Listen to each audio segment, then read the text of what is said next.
When talking about fulfilling its functions, we can see that the smaller and more localized the government is, the more efficient it is. We can also see that smaller governments are more representative as well. The village to the east of our original village has a government that is much more active in its inhabitants' lives. It has been this way for generations, and the population is happy for the government to dictate whose turn it is to fetch the water and how people can build their houses. There is also a tax on the household's daily hunt so that the entire population can be fed at the community feast each night. This is a tradition that is shared by 15 of the region's villages. The village to the west does not share this tradition, and its inhabitants are free to keep their food to themselves. On the whole, the inhabitants of both villages are satisfied with the status quo. If someone from the eastern village feels that their tradition is beneficial because it helps build community, he can travel to the western village and attempt to convince the population of its merits. If his campaign is successful, he will persuade the western village to adopt the tradition, and they can enforce it by law. There is nothing wrong with this, because if the laws are changed, it will only be because the population was in favour of it. But what happens if the individual from the eastern village is unsuccessful? He refuses to give up, utterly convinced of the superiority of his village's position on the issue, even if the western village cannot see it. He then convinces the 15 villagers who share the tradition to vote for the central regional government to assume authority over laws regarding food distribution. While this is a very simplified example, the principle is sound. The smaller government is, the more likely they are to legislate according to the region's unique needs, and the easier it is for the region's inhabitants to influence the policies that affect them. When governments get bigger and more centralized, diversity becomes harder to take into account when legislating, and for those in the minority position, influencing policy becomes almost impossible. The brutal truth about democracy is that the majority rules, and the laws can never represent the views of each individual. This is why the best interest of individuals is to keep governments as small and localized as possible, so that the majority is a small enough number that policy can be easily changed to suit the electorate, and so people can choose the government or village that best suits their views. The smaller government is, the more likely your taxes will go towards something that you will use. History is littered with countless examples of those who abuse their position in power, succumb to corruption, and betray the interests of those they supposedly represent. The reason for this is because positions in government allow individuals to make decisions for other individuals, and this confers to them significantly more power than the average citizen. The universal truth is, power corrupts, and absolute power corrupts absolutely. With this in mind, the logical size of government would be as small as is practically possible. There are some areas of government that are not practical to be dealt with by small local governments, like the running of a national defence force. One would then expect that the highest levels of government would be subject to the most intense scrutiny. Unfortunately, this is not the case. Big governments have very low levels of accountability.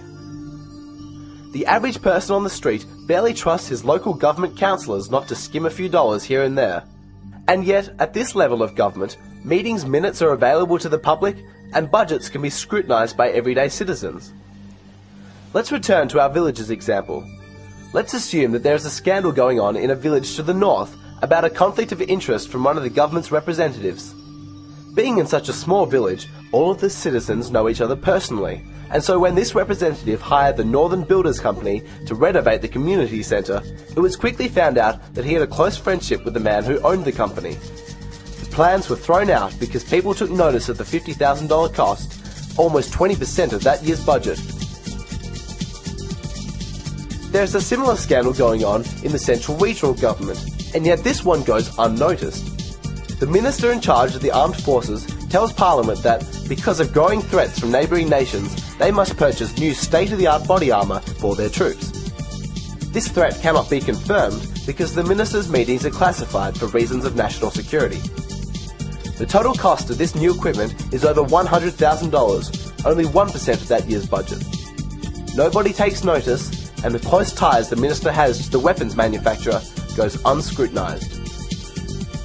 Ultimately, even if we refuse to believe that our big government leaders could be corrupt, we must recognise that corruption in their position means a lot worse consequences that can ever occur in small government. One of the saddest recurring stories of the last century has been the countless failed revolutions. People of a nation overthrowing a repressive dictator from his position at the head of a big government and replacing him with a man who vows to end the corruption and tyranny, only to suffer the same injustice from this new individual. The fatal flaw is assuming that there is something wrong with the man and not the system. But the key is not trying to place this enormous authority with the right person, but to strip all individuals of such power. Whatever authority is needed to govern the people, the most logical way to distribute authority is over as many people or bodies as possible, not to centralize it in the hands of the few. This is particularly important regarding big business and large corporations. Many people argue that we need big government to protect us against these companies and fail to realize that it is through the existence of big government that big business has become so powerful. They are in partnership. Corporations spend millions each year lobbying individuals in big government successfully for subsidies, tariffs against cheap imports, and regulations preventing competition from threatening their monopoly status. If power was not so centralized, corporations would struggle to receive the benefits they currently receive from big government. To truly bring down the monopolies of big corporations, free competition must be allowed to prosper, and this means putting the consumer, not big government, in charge. After so many years of war, many people are still asking, when will it stop? After World War I, people assumed that war would become a thing of the past, and yet almost 100 years later, it seems as if wars are as common as ever. But why? Only a minute percentage of the population is ever in favour of war, and the overwhelming majority would prefer to live in peace and harmony. In our quest for world peace, are we making the same mistakes again? Incredibly, people are happily supporting moves towards bigger and bigger government, under the assumption that this will prevent wars. The goal is to unite the world under organisations like the European Union and the United Nations, so there is less opportunity for people to go to wars over disagreements. But people do not start wars. Governments do. Before the Gulf War or the Vietnam War, people weren't sitting around discussing whether they should try and convince their government of the danger Ho Chi Minh posed. They knew nothing about the Viet Cong's military, what weapons it possessed, or how North Vietnam threatened their lives personally. I'm not suggesting that the war did not have any support from the people, but we must recognise that it was governments who disagreed with each other and then convinced the population to support a war. We all want peace. If we are to achieve this in our lifetime, there are two options. The first is the current path that we are treading, that is, transferring authority over as many people as possible to one body so that there is no existing opposition. The second is to strip all governments of their authority over us that gives them the power to make war. The likelihood is that both options will be successful in bringing an end to wars. But if we want personal freedom, a representative and accountable government, and equality among all individuals, we must say no to big government.